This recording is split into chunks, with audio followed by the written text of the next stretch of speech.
Hi, my name's Collett and I'm the Managing Director and founder of Goals UK. We're a community interest company, a social enterprise, and the majority of the work we do is around motivating people to want to work. But a lot of what we do now is building resilience on the front line. We work with many of the prime contractors and subcontractors delivering programs across the UK, including a lot of the work program that's going on right now. We work with charities, we work with colleges, prisons, youth offending institutions, local authorities, and a whole range of other organisations. So we work with staff and the clients to help the long-term unemployed people to get back into work. We work with homeless organisations, we work with lone parents, offenders, ex-offenders, disadvantaged young people, people with drug and alcohol problems. In one way or another, these people are failing or being failed. We've helped about 150,000 people to improve their lives. We train trainers. We've been around for about 22 years now, and we've got a good idea of what works and what doesn't work. In our experience over the last few years, what we're finding is that a lot of people who work within this sector are struggling. They're burnt out, they're desensitized, and it's really hard for them to get performance. So I want to share with you my take on kind of where we are now. From my perspective of having worked in this sector or these sectors for the last 20 or so years, it's pretty clear that we're seeing some deep fault lines in the fabric of society.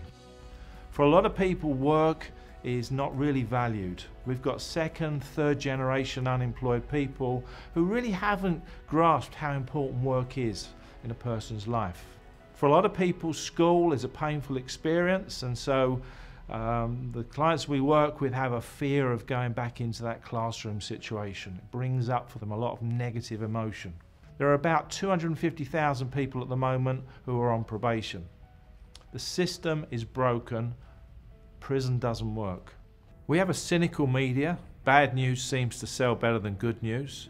And when there is a bad news story, it seems to go on and on and on. So 2, 3, 4, 5 days later, we're still being exposed to that same negativity. People are isolated, alienated and scared. The securities aren't there anymore. Today, you know, if you're lucky, you've got a 1 or 2 year contract. A lot of young people today are growing up in single parent families. The security isn't there anymore. Whereas it used to be nan and granddad living close by, and maybe an aunt and uncle, a community, doesn't seem to exist anymore. So people are isolated, they're scared, the certainties aren't there anymore. We live in a blame culture. Whiplash claims are up 300% in the last 3 years. It's always someone else's fault, and if it's someone else's fault, that makes me the victim. We're in an age of immediate gratification. I want it, and I want it now, and I don't want to do what it takes to make it happen. We've created another condition called learned helplessness. We've paid people for a long time for doing nothing. Benefits were originally introduced as a way of helping those people who couldn't work as a safety net. But for many millions of people now, that safety net has become a safety blanket. So we can't carry on paying benefits to people that are inactive. There's a big drive now to encourage people who are on incapacity benefit to get back into some kind of productive work.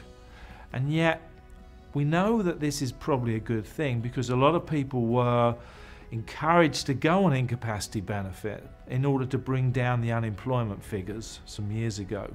These people are now being told, we're sorry, you know, we realise now that it wasn't a good thing for you to go on benefits and we want to encourage you back to work. Well, what these appeals, the amount of people now who are appealing against these work capability assessments have increased by up to 400%, and that's costing, in terms of appeals, about £80 million at the moment per year.